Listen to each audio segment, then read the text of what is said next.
적조 현상이라는 것이 있어요. 바다에. 그 바다에 적조 현상이 일어나면은 그 물고기들의 피해가 크죠. 그래서 이제 적조 현상은 왜 일어나냐면은 이제 산업 폐기물이나 우리 그 생활 쓰레기가 바다로 유입되면서 바다가 이제 오염되는 거죠. 바닷물이 더러워지면서 그 유기 양분들이 이제 생성이 된다고 합니다. 그럼 이 유기 양분들을 이제 플랑크톤들이 이게 먹으면서 이게 증식이 막 폭발적으로 되면서 이제 바다의 색깔이 빨갛게 적조 현상이 이제 일어나게 되는 것이죠. 이 적조 현상이 일어나면은 이제 물고기들과 어패류가 다 죽기 때문에 이것을 이제 해결하기 위해서 뭐 황토를 뿌리기도 하지만 황토를 뿌려도 이게 큰 효과가 없다고 합니다. 생각보다 효과가 작은 거예요. 그래서 나온 대안이 뭐냐면 그 적조 현상이 일어나는 지역의 인근에 있는 양식장들이 그 물고기들을 풀어주는 겁니다. 가둬놓은 걸 풀어주는 거예요. 그 왜 그러냐? 그 물고기들이 풀어주면 나가잖아요. 그러면 얘네들이 적조를 피해서 도망을 가겠죠. 갔다가 적조가 없어지면은 또 돌아오는 경우들이 많대요. 생각보다. 그래서 적조 현상이 일어나면은 이 양식장에 있는 특히 물고기들은 풀어줘라. 그러면 나갔다가 나중에 다시 회귀해서 돌아온다. 그러는 거예요. 그랬는데 그나마 그것이 이제 조금 이제 재산을 지킬 수 있는 방법인데 그렇게 해서 대안을 제시했던 이번에는 생태학자들이 반대를 합니다. 왜냐하면 그렇게 하면은 생태계가 파괴가 된다는 거예요. 왜냐하면 물고기들이 나가가지고 너무 이제 많은 물고기들이 확 나가면은 그 주변에 있는 얘네들이 포식자가 돼가지고 주변에 있는 물고기들도 먹었고 자연의 생태계가 파괴되기 때문에 풀어주면 안 된다. 또 이렇게 반대를 한다고 합니다.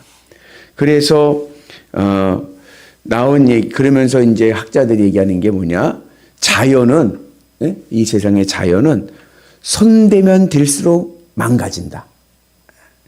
최대한 손을 대면 안 되는 거야. 그냥 그대로 놔둬야지.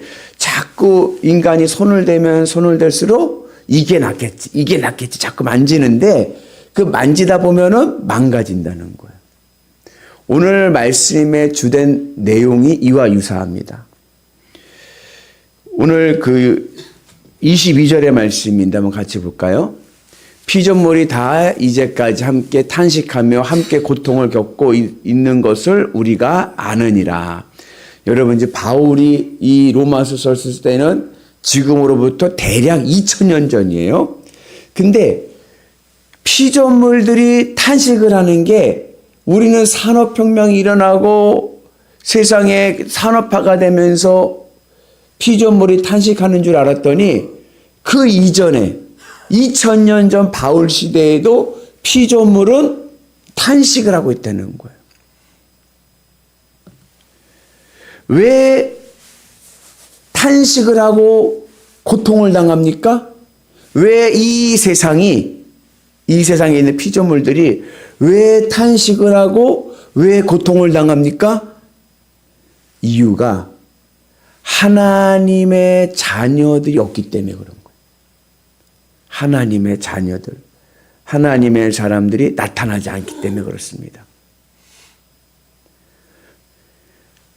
하나님의 자녀들이 나타나지 않기 때문에 피조물들이 탄식을 하고 고통을 당하고 있습니다.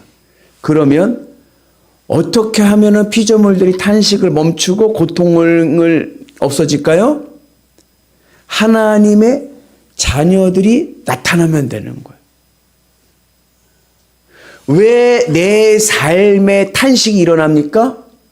왜 우리 가정에 탄식이 일어납니까? 왜 우리 사회에 탄식이 일어나고 고통스럽습니까? 왜 인생이 고통스럽고 탄식뿐입니까? 내가 하나님의 자녀가 되지 못했기 때문에 그런 거예요.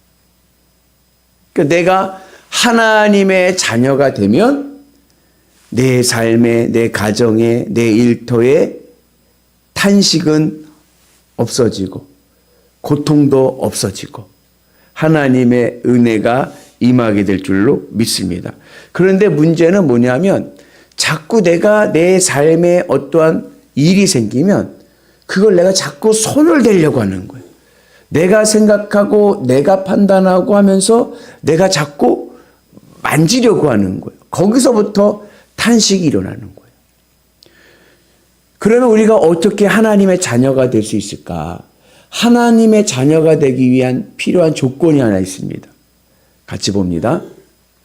생각하건대 현재의 고난은 장차 우리에게 나타날 영광과 비교할 수 없도다.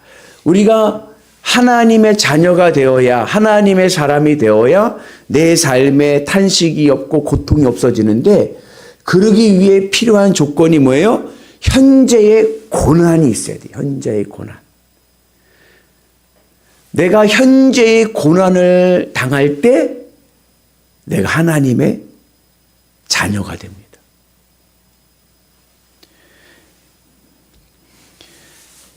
믿음이란 무엇인가? 믿음은 내 마음 심장을 바치는 겁니다. 내 마음의 심장을 어디에 바쳤는가? 그게 내가 믿는 것이에요. 내가 예수님을 믿는다고 하면 내 마음 심장을 예수님께 바쳐야죠. 그런데 내 마음 심장을 예수님께 바치려면 고난이 옵니다. 현재의 고난이 오는, 무슨 고난이냐? 지금까지 나는 이 세상 것이 좋아가지고 이 세상 것에 내 마음이 붙어서 살았어요. 네? 근데 내가 예수님을 믿기 위해서는, 내가 하나님의 자녀가 되기 위해서는 이 세상에 붙어 있는 내 마음을 떼서 예수님께 바쳐야 되는 거예요. 이것을 우리는 주님의 십자가의 연합함이라고 합니다. 내가 세상에 좋아하던 내 마음을 주님의 십자가에 죽여서 예수님께 바쳐야 되는데, 내 마음을, 세상을 좋아하는 내 마음을 주님의 십자가에서 죽이는 것을 오늘 바울은 현재의 고난이라고 얘기하는 거예요. 나는 인생의 재미가 돈 버는 재미로 살았는데, 이제는 그 돈 버는 재미의 그 기쁨을 죽이고 예수님께 내 마음을 바쳐서 예수님으로 기쁘고 만족하려고 할 때에, 돈을 좋아하는 사람에게 이것은요, 고난입니다. 그죠? 우리 교우들뿐 아니라 여러분들이 이제 저희 아이들 이렇게 보면서 하는 말씀들 중에 하나가 뭐냐면, 목사님, 어떻게 애들을 어떻게 시집 보내려고 하세요? 그러는 거예요. 예뻐서. 애들이 예쁜데, 예? 얘네들 목사님 시집 보낼 수 있겠어요? 그러더라고요. 왜요? 내가 우리 아이를 사랑해. 우리 딸을 사랑해. 예? 우리 딸을 사랑하는데 그렇게 옥이야, 금이야, 예? 예쁜 딸을 시집을 보낼 때의 그 아빠의 마음은 아프죠. 그죠? 아까워서 어떻게 키웠는데 저거 어떻게 결혼 어떻게 살까? 네. 이제 인생의 고난의 길을 가는구나, 그런 생각도 들고 막 그러잖아요. 근데 그렇게 자식을 사랑하는 그 마음을 주님의 십자가에 죽이고 자식보다 주님을 더 사랑하는 거예요. 이것을 바울은 현재의 고난이라고 얘기합니다. 아플까요? 아프죠. 마음이 아프죠. 그게 고난이라고 하는 거예요. 그런데 이 고난이 장차할 영광이 됩니다. 그러니까 무슨 얘기냐면, 내가 이 땅에서 내가 자식을 사랑하고 자식을 좋아해서 자식을 기뻐하는 그 기쁨이 있어. 그죠? 근데 내 이 기쁨을 주님의 십자가 앞에서 죽이고, 이제 내가 자녀로 기뻐하지 않고 내가 주님으로 기뻐하게 되면, 이 주님으로 기뻐할 때 오는 기쁨이 내가 자녀로 얻는 기쁨보다 훨씬 큽니다. 그래서 그것을 장차올 영광과 비교할 수 없다. 내가 이 세상에서 돈을 많이 벌어서 얻는 기쁨보다 내가 이것을 내 마음에서 죽이고 주님으로 기뻐할 때에 오는 그 기쁨이 훨씬 더 큰 겁니다. 그래서 그것을 장차올 영광이라. 그리고 그렇게 내가 믿음의 은안에서 현재의 고난을 당하게 되면 하나님의 은혜와 하늘의 복을 누리게 될 줄로 믿습니다. 여러분, 아브라함이 하나님의 말씀을 듣고 100세에 낳은 이삭을 데리고 모리아 산에 가는 그 길이 어땠을까요? 고난의 길인 거예요. 고난의 길. 이 생각 저 생각 너무 아까워서 얼마나 마음이 아팠겠습니까? 그러나 그 믿음에 순종해서 자식을 주기로 할 때에 하나님께서 그걸 막으시고 그에게 복을 주시고 그리고 이삭의 생명을 지켜주신 줄로 믿습니다. 여호와 이레 하나님의 예비하신 은혜와 복이 임할 줄로 믿습니다. 그래서 오늘 우리의 삶 속에서 깨닫는 지혜는 내가 자꾸 뭘 하려고 해결하려고 만지면 만질수록 뭐만 일어난다? 탄식만 일어나는 거예요. 고통만 있고. 그래서 이제는 내가 자꾸 만지고 내가 생각하고 내가 판단하고 내가 해결하려고 하기보다는 내 마음을 주님의 십자가 앞에 내려놓고 주님의 말씀을 따라 믿음의 길로 대하면 장차 올 영광이 있을 줄로 믿습니다. 때로는 그 길이 내가 손해보는 것 같고 내가 지는 것 같아도 그곳에 하나님의 영광이 있고 하나님의 기쁨이 있고 하늘의 은혜가 있을 줄로 믿습니다. 믿음은 내 심장을 바치는 겁니다. 그럼 소망은 뭐냐? 소망은 내 마음을 주님 앞에 바치게 되면 내 마음이 주님의 십자가의 은혜 안에 있게 되면 부활승천하신 예수님의 동선을 따라서 내 마음이 하늘 천국으로 오르게 됩니다. 주님과 함께하게 되면 내 이 마음의 자리에 무엇이 임하냐면 성령이 임하게 되는 거예요. 성령이. 그 내 마음에 성령이 임하게 되면 무엇을 느끼느냐? 하늘 천국을 느끼는 거예요. 이 땅에 살면서.